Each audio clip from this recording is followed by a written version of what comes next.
Charte de l'impérialisme. La présente charte a été élaborée à Washington pendant la traite négrière, ensuite discrètement négociée à la conférence de Berlin en 1885, pendant que les puissances occidentales se partageaient l'Afrique. Ils négocièrent secrètement à Yalta le partage du monde en 2 blocs après la Deuxième Guerre mondiale, et pendant la création de la Société des Nations, l'ancêtre de l'ONU. Dispositions générales. Article 1. Devise de l'impérialisme. Gouverner le monde et contrôler les richesses de la planète. Notre politique est de diviser pour mieux régner, dominer, exploiter et piller pour remplir nos banques, et faire d'elles les plus puissantes du monde. Article 2. Aucun pays du tiers-monde ne constitue un État souverain et indépendant. Article 3. Tout pouvoir dans les pays du tiers-monde émane de nous, qui l'exerçons par la pression sur les dirigeants qui ne sont que nos marionnettes. Aucun organe du tiers-monde ne peut s'en attribuer l'exercice. Article 4. Tous les pays du tiers-monde sont divisibles, et leurs frontières déplaçables selon notre volonté. Le respect de l'intégrité territoriale n'existe pas pour le tiers-monde. Article 5. Tous les dictateurs doivent mettre leur fortune dans nos banques pour la sécurité de nos intérêts. Cette fortune servira de dons et crédits accordés par nous comme assistance, et d'aide au développement aux pays du tiers-monde. Des régimes politiques. Article 6. Tout pouvoir et gouvernement établi par nous est légal, légitime et démocratique. Mais tout autre pouvoir ou gouvernement qui n'émane pas de nous est illégal, illégitime et dictatorial, quelle que soit sa forme, et sa légitimité. Article 7.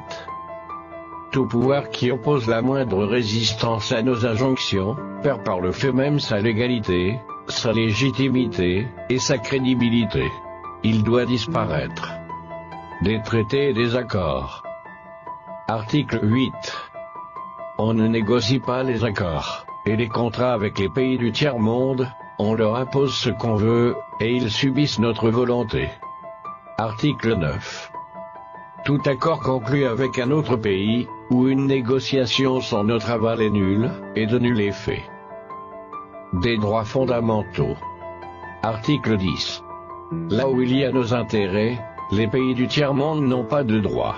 Dans les pays du Sud, nos intérêts passent avant la loi et le droit international. Article 11.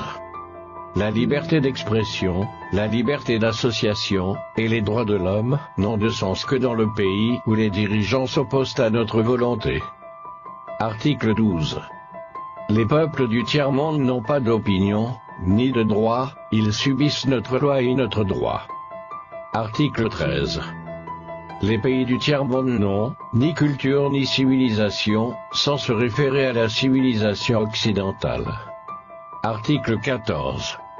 On ne parle pas de génocide, de massacre ni de crimes de guerre ou de crimes contre l'humanité dans les pays où nos intérêts sont garantis, même si le nombre des victimes est très important. Des finances publiques. Article 15. Dans les pays du tiers-monde, nul n'a le droit de mettre dans leur banque un montant d'argent au-dessus du plafond que nous avons fixé. Lorsque la fortune dépasse le plafond, on la dépose dans l'une de nos banques pour que les bénéfices retournent sous forme de prêts ou d'aide économique au développement en espèces ou en nature. Article 16. N'auront droit à l'aide précitée les pays dont les dirigeants font preuve d'une soumission totale à nous, nos marionnettes et nos valets. Article 17. Notre aide doit être accompagnée des recommandations fortes de nature à empêcher et briser toute action de développement des pays du tiers-monde. Des traités militaires. Article 18.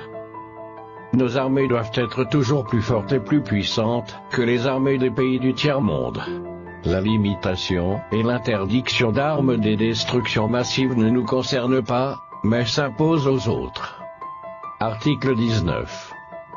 Nos armées doivent s'entraider et s'unir dans la guerre contre l'armée d'un pays faible pour afficher notre suprématie, et se faire craindre par les pays du tiers-monde. Article 20. Toute intervention militaire a pour objectif de protéger nos intérêts, et ceux de nos valets. Article 21.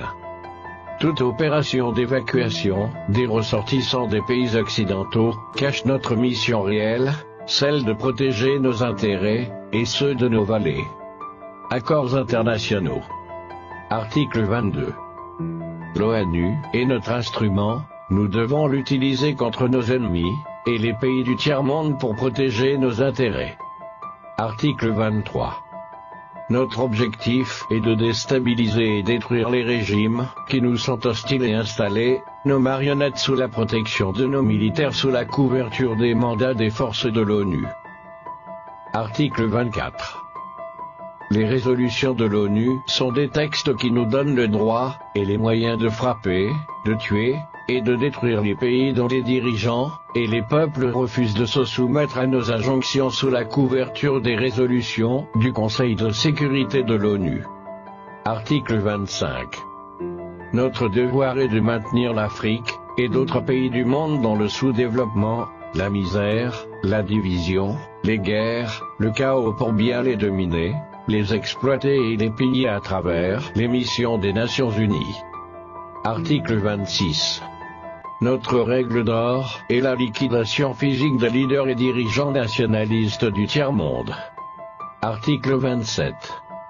Les lois, les résolutions, les cours et tribunaux des Nations Unies sont nos instruments de pression contre les dirigeants et les leaders des pays qui défendent les intérêts de leur peuple. Article 28. Les dirigeants des puissances occidentales ne peuvent être poursuivis, arrêtés ni incarcérés par les cours et tribunaux de l'ONU, même s'ils commettent des crimes de guerre, de génocide, ou des crimes contre l'humanité.